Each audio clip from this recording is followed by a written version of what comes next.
masangkay, magandang araw. Welcome back to our channel. Mwah! yan mga kasangkay. Magandang araw and welcome back to our channel.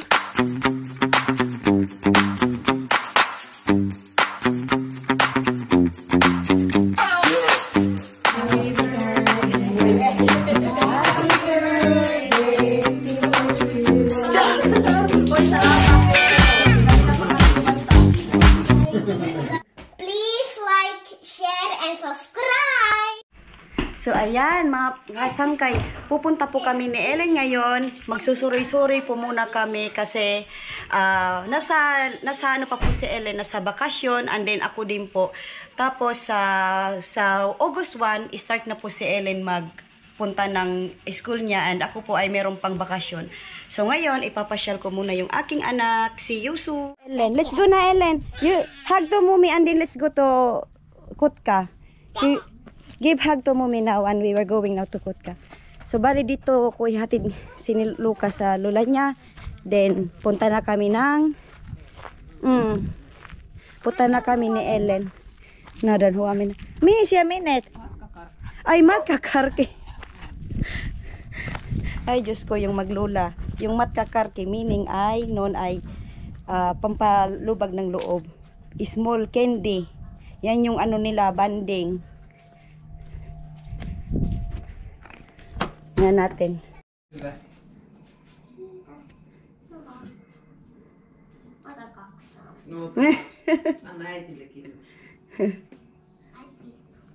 No? Ana Ux. Kitos. Nani?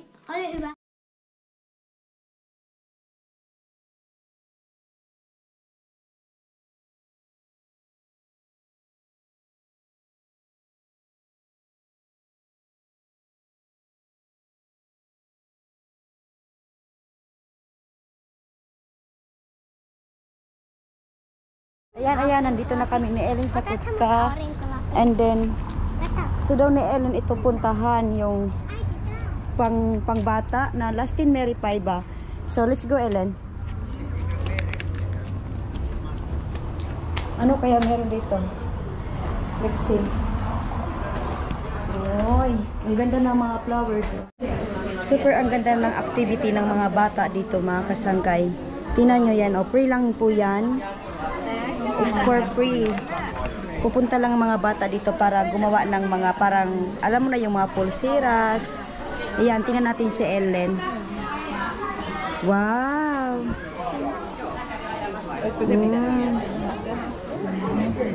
Alam niya ni Ellen. Marami pang activity tayong pupuntahan para sa mga bata mamaya. It's okay. Like this. You need to put this in here now. Then? And you just like put it here and put it like this. Wow. And then you get pink. Pink one. And then you got star. I get this pink. And you put it in the. You do the same. You put it in here. And you like it. Few moments later. Wow! Yan na yung gawa ni Ellen. Tapos na. So beautiful, agak, no? Ay!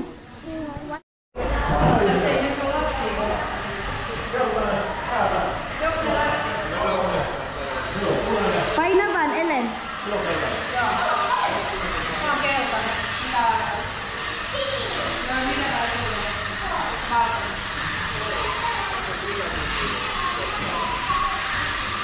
Mika bari sinaot. Mika bari saot. Punay nen. Sa ulit punay nen. Ni sa punay nen.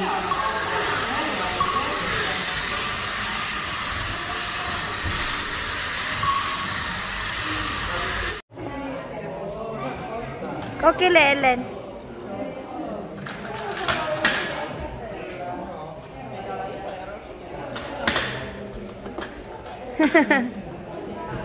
Also help po Ellen.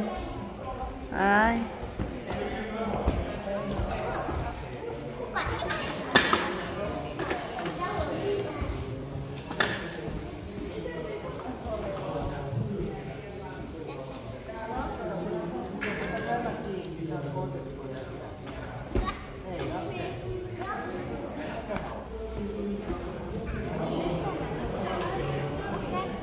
Siya ulit nyo o sa Cebu.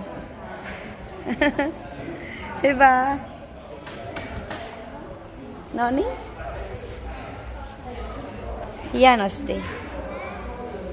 O si Hel po, kauta. Uy.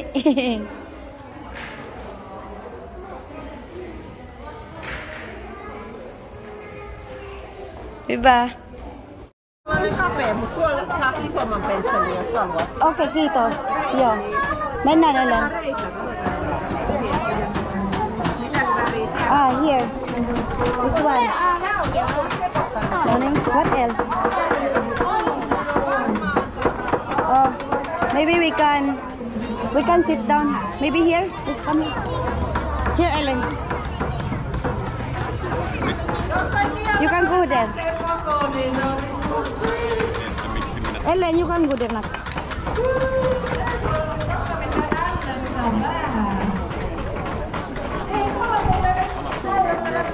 Galing naman ang anak ko na yan. Oh, pakita mo sa ating mga kasangkay. What does it mean, Ellen? Why you choose this Sudan? Mama, Sudan. Sudan. Sudan. Sudan. Heart. Sudan.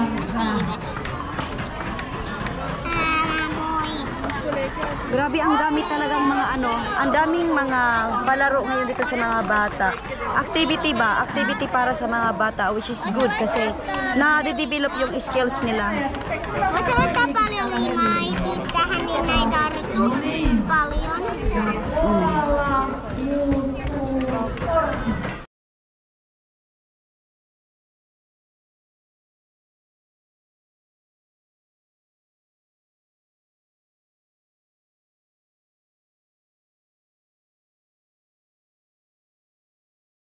Nagutom na ang ating Super Ellen.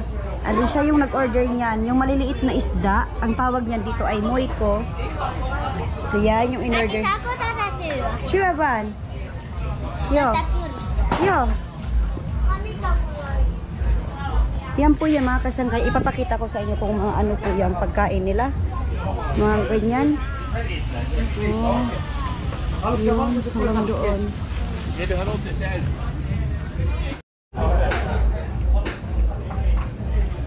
Masarap, anak? Masarap?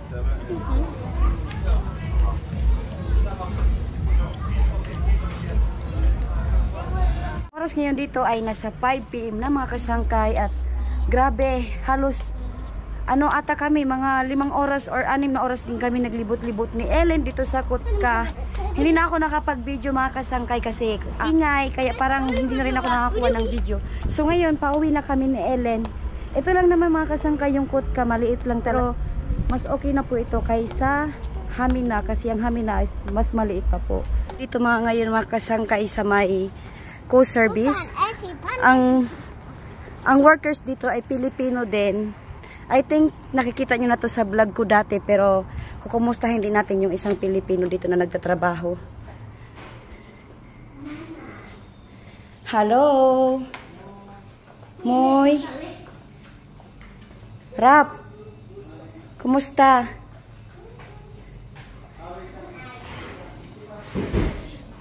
Pwede bang mag-order lang ng ng sushi? Si Ellen umihi. Hello, Rap. Hagay ka naman, Rap. Mag-hi ka naman. Andiyan si boss? Hayaan mo na. Oo. Grabe mga kasangkay yung situation niya dito. Super, niya na. Super pagod. Maswerte naman talaga dito sa Finland. Pero may maswerte ka din kung may makukuha ang kang magandang amo. Although, yung amo nila, marami nang natulungan na mga Pilipino na napupunta dito. Kaso lang, napaka-unfair naman sa side nila na, alam mo yun na, sobra sa oras ang liit ng sahod, which is hindi talaga dapat.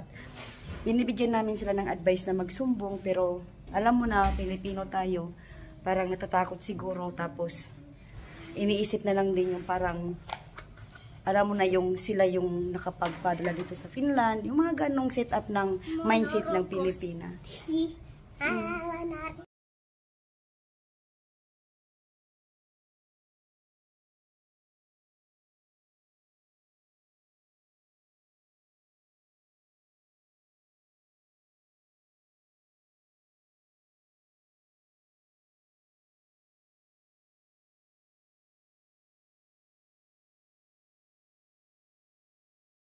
Ayan mga kasangkay, nakauwi na kami ni Ellie ng bahay.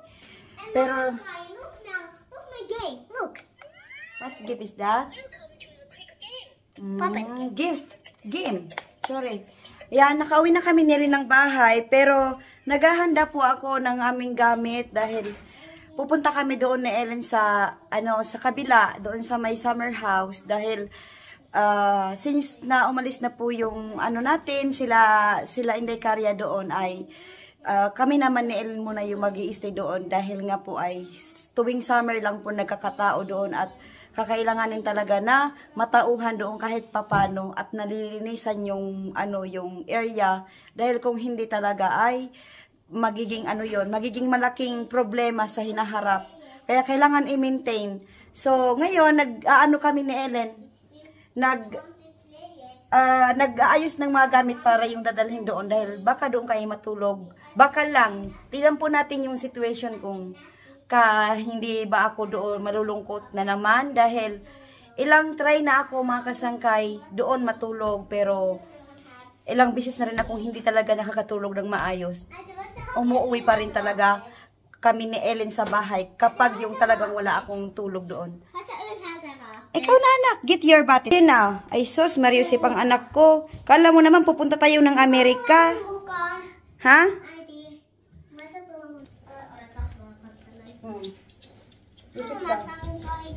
I'm packing my things to Makila because we are gonna go there and I'm having my things.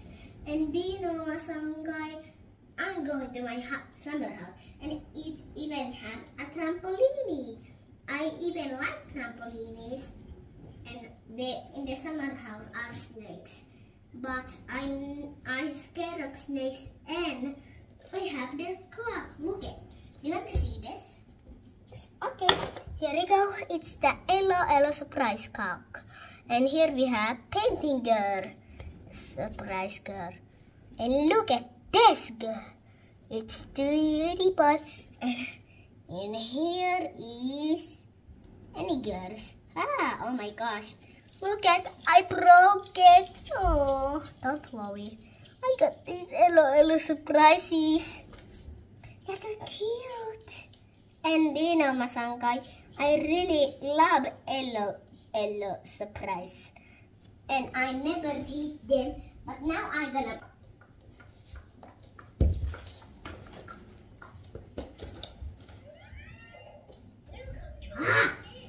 Sorry. I'm not gonna pop it in it. Yes. Okay. And Masangkay, I got new things. Bago kami pupunta ng summer cabin mga kasangkay, harvestin ko na talaga yung yung cherries namin. Or kaya hindi naman lahat, magdadala po kami doon sa sa kabila para meron kami may kami doon, may prutas din kami doon na makain-kain. Ang iba kasi chinik ko kanina, parang mabubulok na kaya yan mga bulok na yung iba, sayang naman. Kaya kala ko nga, diba, sa last vlog ko, sabi ko doon na mga 1 week pa siguro ito, pwedeng harvestin, pero hindi na.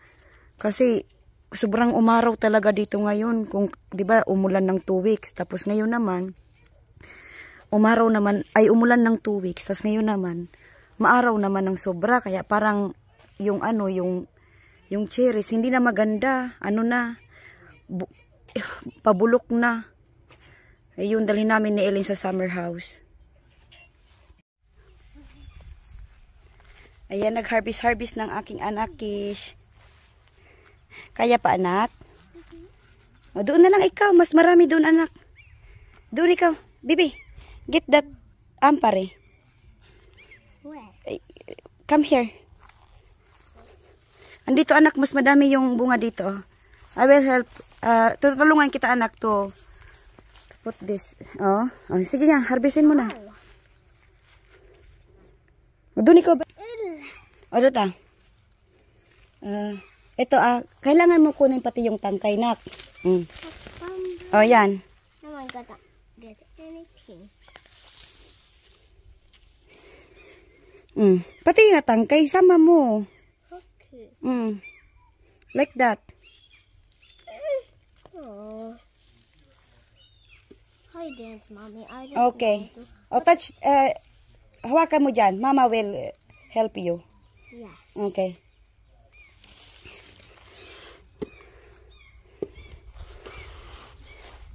Be careful. Harvest nito. Ang parilahan mas lagi. Okay. Ang parilahan mas. What's that? What's that the amber? No, no.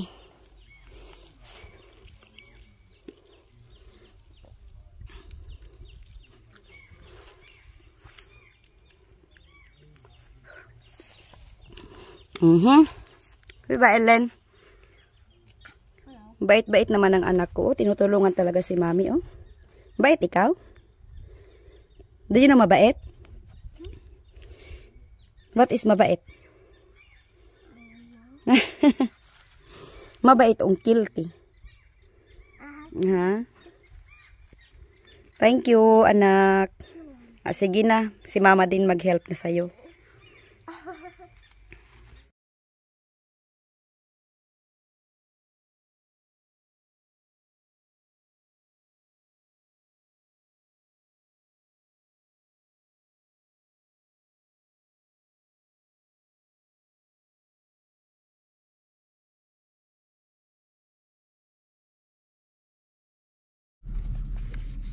Hello mga kasangkay. Time here is 9 PM ng gabi. At yung 9 PM natin ay ganyan pa po ka liwanag. Maliwanag pa yung 9 PM. Napakatahimik dito mga kasangkay. Meron akong mga neighbor kaso mga tulog na. So yan mga kasangkay, habang nagpapaantok-antok tayo, kwentong buhay-buhay po muna siguro tayo, no?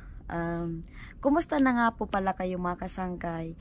Ako ito, medyo nakaka-recover na sa awa ng Diyos, then sa tulong ng friends and of course family, tapos social media na din, tapos suray-suray minsan, nakaka-move on na kahit papano. Pero yung puso ko hindi pa, siya pa din. Charot. Yun lang mga kasangkay. So, meron akong isi-share sa inyo mga kasangkay about this summer cabin. Hindi po ako yung may-ari nito ha mga kasangkay. Caretaker lang po ako nito. Okay, ganito kasi yan mga kasangkay. Vlog ko. I mean, naalala nyo pa yung sa vlog ko. Diba dito ko siya inalagaan. Dito rin siya nilagatan ng hininga. So, baga naging ano tong summer house na to. Baga naging na-stay ito talaga ng 2 years. Padalaw-dalaw lang kami magnanay dito. Syempre, of course, yung mga anak din niya nung time na yun, dumadalaw. Pero, yung talagang nagmamay-ari na talaga nito is, si Ellen po. Kasi, ang naging kwento nito is, tatlo po talaga silang nagmamay-ari. Yung dalawang kapatid ni Ellen, tapos si Ellen. Ngayon, nagkaroon sila ng parang pag-uusap dahil nga si Ellen ay bata pa. Syempre hindi naman si Ellen wala pa si Ellen sa usapang ganon. Mababait naman yung mga kapatid niya. Parang sinabi nila na parang gusto nila maibigay ito kay Ellen. Kay Ellen na lang yung kabuuan, tapos sa kanila naman meron naman sila, pero yun ang inano nila kay Ellen na lang para daw meron naman din si Ellen. So ngayon mga kasangkay, si Ellen po ay yung nagmamay-ari, pero caretaker lang po yung mama niya. Dahil si Ellen ay underage pa, abutin po muna natin si Ellen hanggang maging 18, tapos siya na ang bahala kung ano yung gawin niya dito. Kasi ako lang muna yung tagapangalaga niya, kasi di pa naman siya marunong. Maglinis-linis dyan. Minimaintain ko po talaga yan mga kasangkay. Kasi kailangan pong i-maintain. Kasi bago lang po ito last 2021 lang po ito natapos. Po siya nagkasakit, saka naman po ito natapos. Kaya sobrang sakit po sa part ko mga kasangkay, na alam mo yun na kung bakit natapos pa, bakit napagawa niya pa to kung iiwan lang din naman niya kami, di ba? Kasi bagong memory sana namin to na kaming tatlo lang na magkakasama. Kasi Oo, may dalawa pa siyang anak, pero malalaki na kasi. Alam mo yung banding sana na kami ulit, kaming tatlo ni Ellen, si papa niya. Ayun, super sad lang kasi ang bilis lang po talaga ng mga pangyayari. Yun ang yung parang ang hirap-hirap makamove on kasi sa part na alam mo na yon binigay ni God tapos ang bilis kukunin sa akin, sa aming magnanay. Kaya pero nagpapasalamat pa rin ako kasi ano, hindi niya talaga kami pinabayaan kahit nung nawala na siya. Hindi niya kami pinabayaan magnanay. So, hanggang dyan lang po muna yung kwentong buhay-buhay natin mga kasangkay dahil ang aking prinsesa ay nag-aantay. Ayun sinusundo na ako ng prinsesa ko. Kaya, yun lang mga kasangkay yung ikukwento ko muna sa inyo ngayon. Baka sa next vlog na naman. Tingnan po natin.